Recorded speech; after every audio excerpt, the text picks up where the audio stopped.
Joining us once again, former State Senator Reuven Carlyle, also founder of Earth Finance. Thanks for being with us. Thank you. As you know, we're closing in on a pretty big deadline for people to get their bills through committee. So just tell us about this phase of the process in Olympia.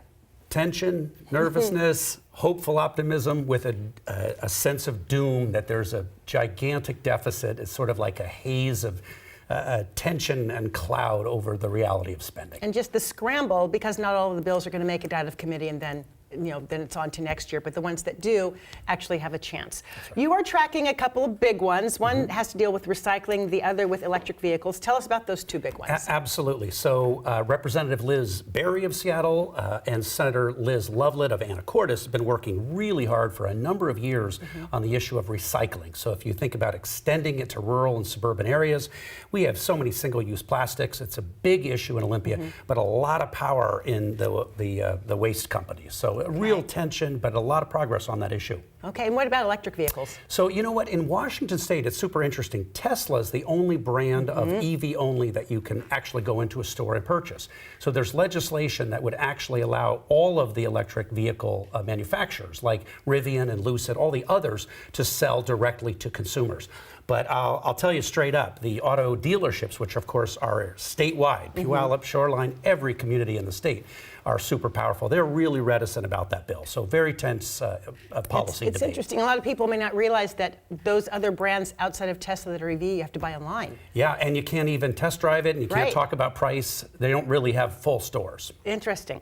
Okay, Governor Ferguson announced early on that he was going to focus on trying to save money, on government efficiency. What kind of tension is that creating in Olympia right now? Yeah, well, anytime you're working on a big budget deficit, you do have that tension. And of course, the challenge between spending and taxes is really serious.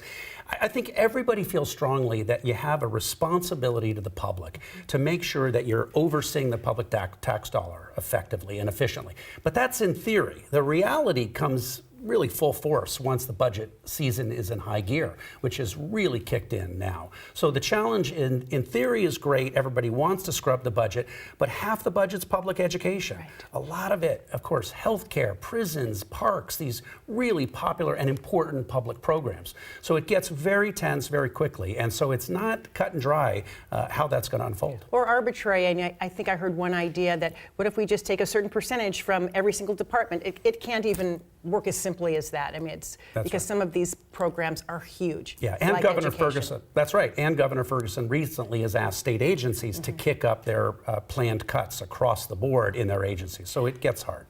So the state deficit's over $10 billion. Meantime, I don't know if you all are aware that this is also the same time where legislators, the governor, the AG, they all get a raise. Explain to us.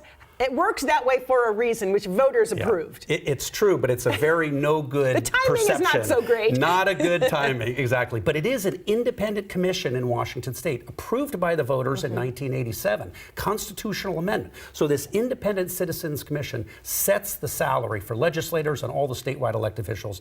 And it's a part-time legislature, and they just felt that they needed more to make it work. All right. So tough. So salaries are set in advance. Voters approved it. A lot to talk about in the next couple of weeks. We'll see you again next Friday. You will. Thanks so much. Thank you.